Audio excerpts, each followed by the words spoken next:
Maglakad. Ay, di matagal. Ang tagal niya, Beshi! Ay, siyempre, ako dumugo, ako yung maandar. Nakakalimutan ko.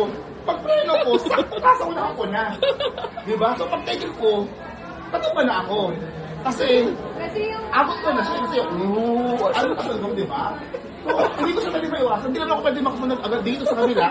Kasi, may mga motor, may mga jeep. So, talagang akong tumbok. Dire-diretso ako. So, ginawa ko, preno na lang ako. Papreno ko. Ay, madulas. Naka-slide ako. Kasi, nakumbay mo to. Okay lang ganun, no? Ako, ay, ito yung palyado.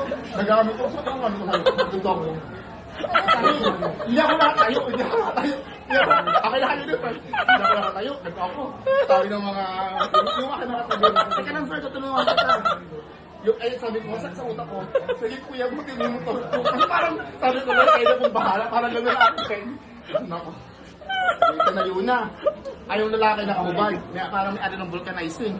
Nanay! Ikita tamit-tamit pa, ikita baldado na. Ikita nakakadiskrasya. Kasi talaga nakakadiskrasya. Hindi kasi talagang fault naman talaga niya. Iiwasan ko lang talaga siya. Kasi, beshi ako yung sa iba. Magtanda ka doon. Tapos hindi siya sa akin natingin. Atingin niya yung sa may pa-SM Bank. So hindi nakita yung mga nasa likod niya.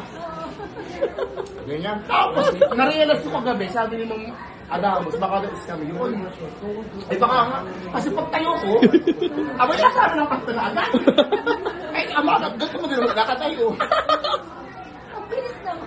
Pag tayo ko lang na tapos, hindi mo lamang niho, sorry. Alam ko na. Matagal siya na. Ay baka siguro. Hindi ko. Di Oo. ba kasi